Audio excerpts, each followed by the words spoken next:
Well, I've worked all week, and now it's time for some fun. So why don't you join me as I hop in the White Shadow and we go seek some adventure? I have a couple stops to make on the way,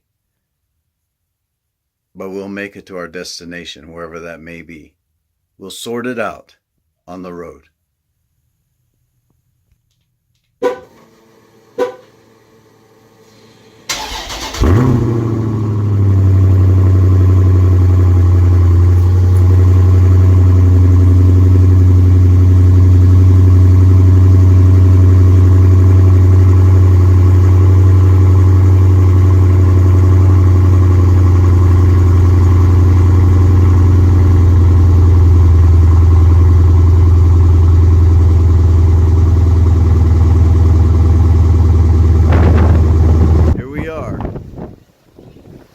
Beautiful downtown Fontana, California.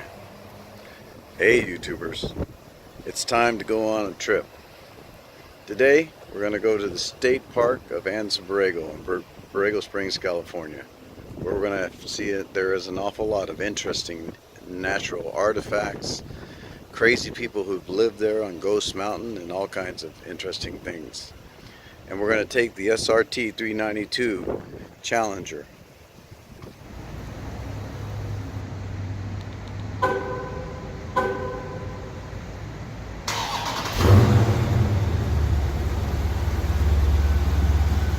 It is time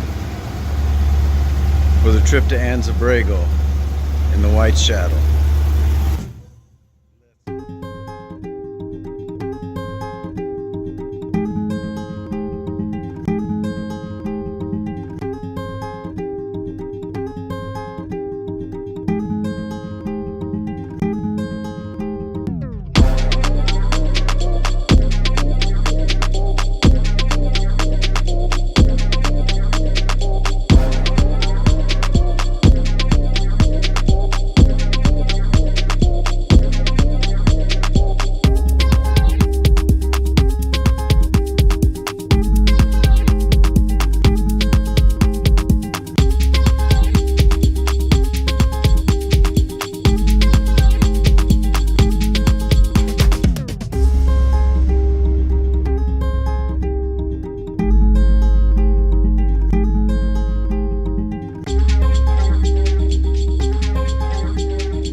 State Park of Anza Borrego. These are called the Badlands of Anza Borrego. Mud hills, and the White Shadow is casting its shadow over these Badlands. As you can see, there's not a lot of vegetation down there, although there is. And we are on the edge, and if you look down the hill, it's actually rather steep. You can climb down there without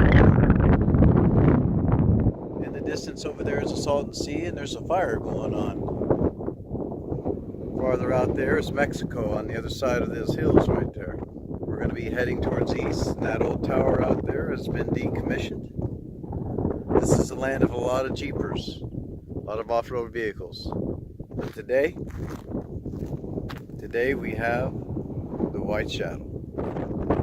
Okay, so we are in the Anza Borrego State Park's parking lot for the visitor center, and in the old days it was free, but now it costs $10 a vehicle, so keep that in mind when you come here. You're not as surprised as you might be, since I'm telling you now.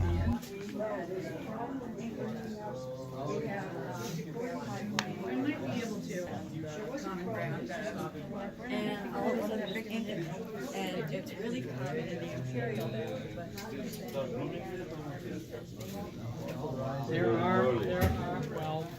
there are some blooming, but not, you know, when the bloom is big, this entire field, 500 acres. There's not one there. Random ones wherever there's a combination of moisture and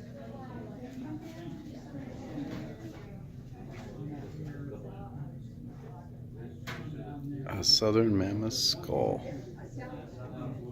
and a lower jaw. Extinct camel's lower jaw. And another one. I wonder if those are the ones that were not so extinct that were brought over. This is the forearm of a mammoth. How interesting. This, I have a feeling this is man-made, but it'd be cool. Saber-toothed tiger. He's not real, by the way. And the little wonderful areas of bobcats, crows, roadrunners, jackrabbits, bighorn sheep, not to mention a hawk.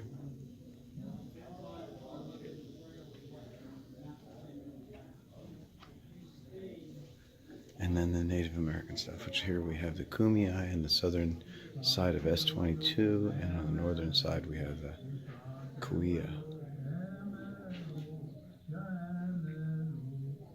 As you can hear the sounds. Much as their shelters wasn't much different than this. There are several places to go. Blair Canyon for petrographs there, and above Clark Lake for the Kuya petroglyphs, the only petroglyphs in the state park. And there's also the Shaman's Cave, which is way south down by the border. So there's Moteros and their actual village. You have to watch out for the rattlesnakes, though. They're all around.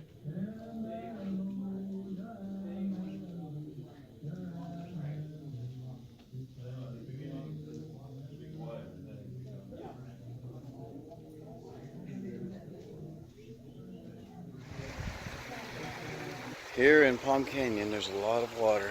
The stream is going all the way down to the campground. I'll let you listen to a desert stream coming from an oasis.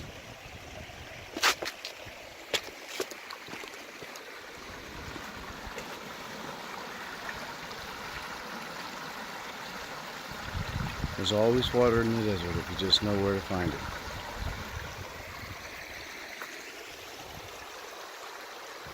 Okay, so here we have an area where the Native Americans, and this here is a small motero where the women used to grind their grains to make their patties or a flour so they can make patties to eat.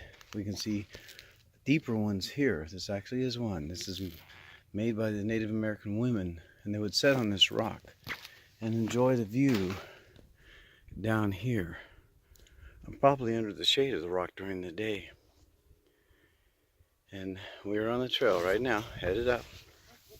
This brown stuff on this rocks, what is called by some as desert varnish, is also called patina. It is baked on here from the sun and from the elements and changes the color or puts a varnish on the rocks. The Indians would carve their petroglyphs into these things, into the patina, and underneath it is the white rock, the white granite. You can see the younger granite over there and the older granite based upon the patina or the desert varnish, this brown coating on the rocks. And here we go. The benefit of Anza Borrego bighorn sheep. You can see them on the hillside. A mama and her baby. So here we are, and they're just on the other side of the trail. I'll try not to disturb them too much. Try not to make you too seasick. As you can see, there's a lot of people watching. Hey. Somebody got upset. Oh, that one has a broken antler. Or horn.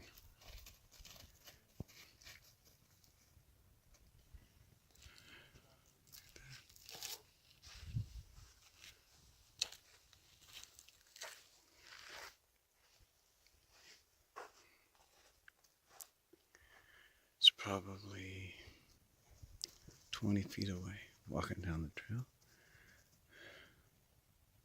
They're just little things. Little ones. The desert bighorn. These are small ones. Alright. We're at the Christmas Circle. I ate as much food as I could possibly eat while the white shadow waits to take us.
Safe and sound and secure location.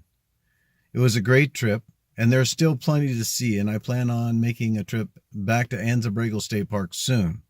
There are many Indian villages and a crazy story of Marshall South and his family who lived primitively for at least 12 years.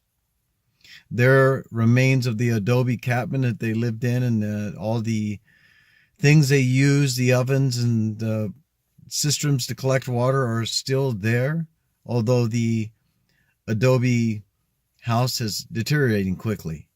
It's on Ghost Mountain, a suitable name for such an extraordinary group of people. Well, I thank you for joining me. Hit the like button, subscribe if you want. There's going to be much more to come as the white shadow carries me and you to great destinations of interest. God bless.